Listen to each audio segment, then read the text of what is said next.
Boa noite, meus caros irmãos. Chegamos juntos nesta última quarta-feira do ano e eu quero ler com vocês as palavras do Senhor Jesus, do capítulo 17 de João, que nos diz assim: a fim de que sejamos aperfeiçoados na unidade, para que o mundo conheça que tu me enviaste e os amaste, como também amaste a mim.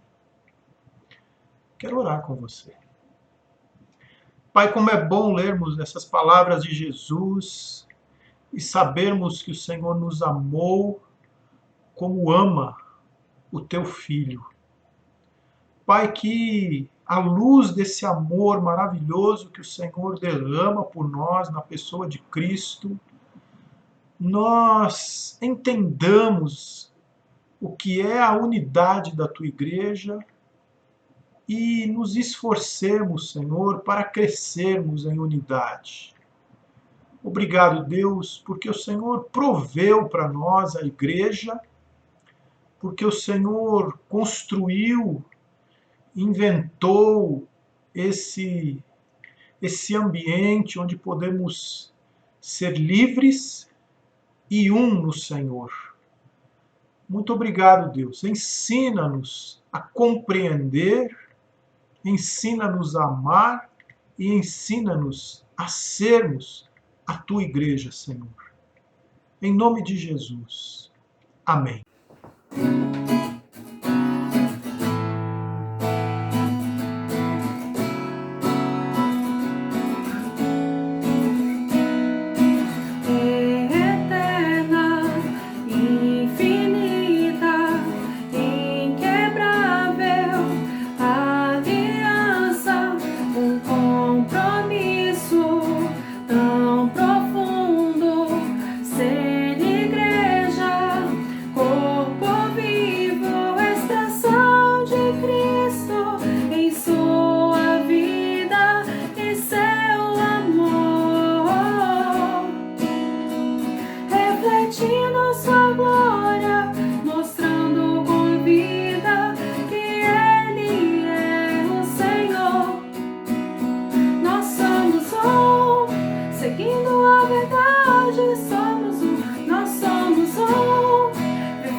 Me lembro de um quadro da infância que ilustrava Paulo na prisão.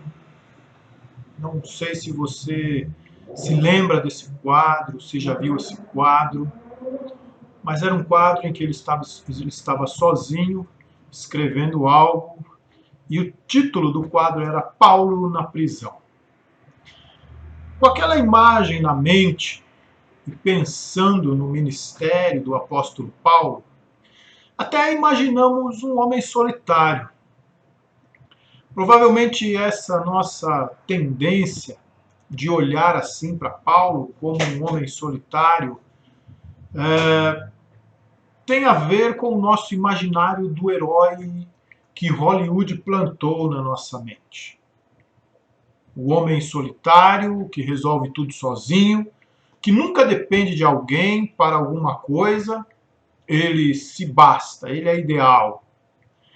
Essa imagem pode fazer com que a nossa leitura do ministério de Paulo tenha essa visão, essa ideia de que ele foi um homem que fez um trabalho sozinho, que ele desenvolveu tudo só com ele mesmo, como viajante itinerante, desacompanhado, na dependência de Deus e somente só. É muito bom sabermos que dependemos de Deus, que dependemos só de Deus.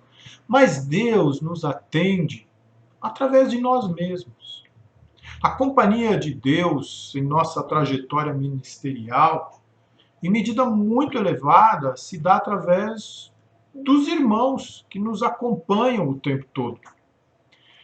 E tirando um pouco aquela imagem da cabeça e olhando para o texto de Romanos 16, nós podemos ver que Paulo, em momento algum, esteve sozinho, desacompanhado de pessoas. Até as suas cartas não eram escritas por ele. Um amanuense as escrevia enquanto ele ditava. Uma terceira pessoa levava suas cartas para os seus destinatários. No caso de Romanos, quem escreveu foi Tércio e provavelmente quem a levou foi Febe, a quem Paulo recomenda aos irmãos de Roma. Recomendo-vos a nossa irmã Febe, que está servindo a igreja de Cencreia, para que a recebais no Senhor, como convém aos santos, e a ajudeis em tudo que de vós vier a precisar, porque tem sido protetora de muitos, e de mim, inclusive. A fé cristã é uma fé de relacionamentos. Nenhum ministério cristão pode ser desenvolvido através de individualidade irrestrita. Acreditar nessa possibilidade é algo totalmente distoante da própria fé cristã. E esse capítulo 16 de Romanos, que encerra a carta, é uma demonstração clara da verdade de que a proposta cristã de fé só pode acontecer num ambiente comunitário e familiar, num ambiente de irmãos. Paulo encerra sua carta fazendo menção a mais de 30 pessoas que estiveram de alguma forma envolvidas em seu ministério. Pessoas que se juntaram a ele, que o apoiaram e foram usadas por Deus para o seu sustento. Dentre elas estão aqueles que apoiaram seu ministério, abrindo suas casas para a igreja, como Priscila e Áquila, por exemplo. Vamos ler aqui. Saudai a Priscila e Áquila, meus cooperadores em Cristo, os quais pela minha vida arriscaram sua própria cabeça. E isto lhes agradeço, não somente eu, mas também todas as igrejas dos gentios. Saudai igualmente a igreja que se reúne na casa deles. Então, pessoas que abriram suas casas para que eles se reunissem, para que a igreja ali se reunisse. E ele diz que Áquila e Priscila se arriscaram por ele e pela causa de Jesus. Estão também pessoas que fizeram diferença por terem sido seus companheiros de prisão,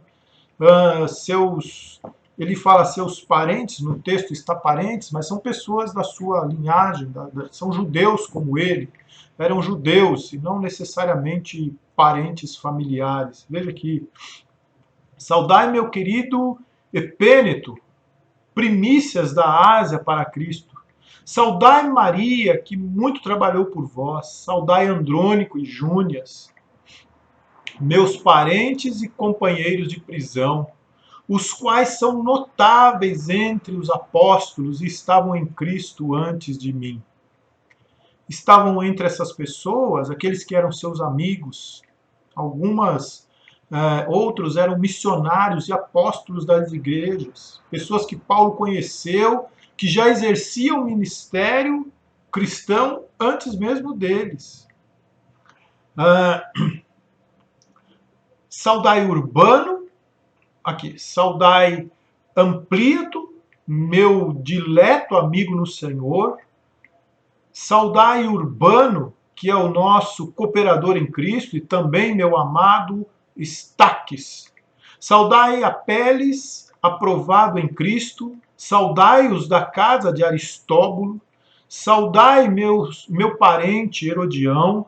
Saudai-os da casa de Narciso, que estão no Senhor. Saudai Trifena e Trifosa, as quais trabalhavam no Senhor. Saudai a estimada Pérside, que também muito trabalhou no Senhor. Saudai Rufo, eleito no Senhor, e igualmente a sua mãe, que também tem sido mãe para mim.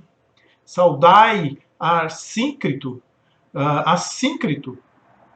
Flegonte, Hermes, Pátrobas, Hermas e os irmãos que se reúnem com eles. Saudai Filólogo, Júlia, Nereu e sua irmã, Olimpas e todos os santos que se reúnem com eles. Saudai-vos uns aos outros com ósculo santo. Todas as igrejas de Cristo vos saúdam. Há uma diversidade muito grande entre essas pessoas. Alguns nomes são bem comuns para escravos, outros, como Narciso, por exemplo, parecem ser de pessoas de destaque social, de classes mais altas. Várias mulheres aparecem na lista. Paulo também, nessa lista, ele também cita nomes gregos, nomes judeus. Mas se era uma igreja marcada pela diversidade, concernente à etnia, sexo, condição social, havia ali também uma profunda unidade que transcendia todas essas diferenças. Afinal, não há judeu, nem grego, escravo, nem livre, homem, nem mulher, pois todos são um em Cristo Jesus. E a lista de saudações aponta de diversas formas para essa unidade fundamental do povo de Deus. Paulo descreve seus amigos, quando descreve seus amigos, ele salienta 4 vezes que eles estão em Cristo. 5 vezes ele usa a linguagem de conotação familiar, referindo-se à irmã, ao irmão, à mãe. Aliás, ele não se envergonha de chamar as pessoas de amados. E ainda ressalta 2 experiências que fortalecem a unidade cristã. O fato de serem seus companheiros de trabalho e de sofrimento. Eram irmãos que se reuniam em igrejas organizadas nas casas, e todos juntos, sem se distinguirem por causa de suas diferenças. Não havia uma igreja de mulheres, uma igreja de judeus, uma igreja de gentios, uma igreja de classe média, uma igreja de escravos. Não, eles estavam todos juntos, se reuniam nas casas. São pessoas que estavam com ele. Na segunda parte aqui, ele diz aqui, no versículo 21, saudai-vos Timóteo, meu cooperador, e Lúcio, Jason, Sosípatro, meus parentes. Eu, Tércio, que escrevi essa epístola, vos saúdo no Senhor. Saúda-vos Gaio, meu hospedeiro, e de toda a igreja. Saúda-vos Erasto, tesoureiro da cidade, e o irmão Quarto. A graça de nosso Senhor Jesus Cristo seja com todos vós. Amém. São esses, nessa segunda parte, ele se refere a pessoas que estavam com ele naquele momento e que também participavam de seu ministério. Nós não estamos sozinhos. Romanos 16 nos diz que a leitura que o quadro de Paulo suscita de um homem solitário na prisão, que desenvolveu seu ministério sozinho, pode estar impregnado de um imaginário que não condiz com a realidade do ministério do apóstolo e nem com a proposta cristã. Também nos diz que uma das belezas da vida cristã é a capacidade que ela imprime em nós de desenvolvermos bons relacionamentos e com aquele que é diferente de nós. A igreja, então, pode ser, em medida cada vez maior, esse ambiente de liberdade, um lugar onde podemos ser nós mesmos e onde somos um com aquele que é diferente de nós, onde podemos dar e receber afeto, amizade, comunhão, confiança e fazer isso com alegria, com desprendimento, de forma liberalmente. Esse ambiente, ele não está pronto como gostaríamos que fosse. Mas em Cristo, nós temos todas as condições e recursos para crescermos e aprimorarmos esse traço que distingue a Igreja de Jesus de qualquer outro meio comunitário. A unidade na diversidade. A beleza dos relacionamentos livres, dos relacionamentos transparentes. A beleza de uma comunidade de amor. A beleza de um corpo bem unido nas suas juntas, bem unido entre os seus membros, que expressa a multiforme graça do Senhor Jesus.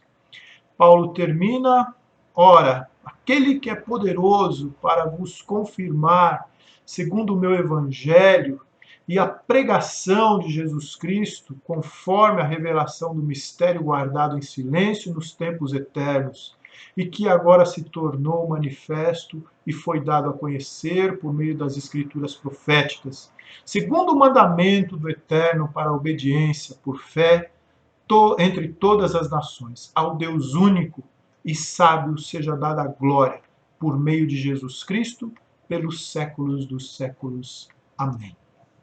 A unidade da Igreja de Jesus, ela é uma expressão de louvor a Deus. Ela é uma expressão da beleza, da graça de Jesus Cristo, quando alcança o ser humano na companhia do outro, na unidade da Igreja de Jesus.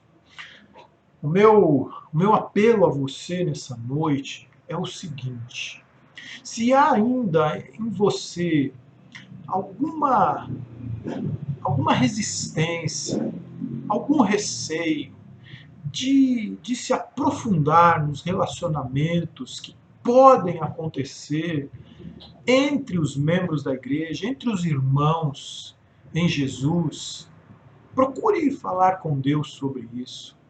Procure abrir mão desse medo, desse receio. Procure a sua liberdade em Jesus e se veja livre para esses relacionamentos que podem acontecer entre nós na Igreja de Jesus. E desfrute da beleza, da unidade na diversidade. Uma noite abençoada a você, uma quarta-feira na paz de Jesus.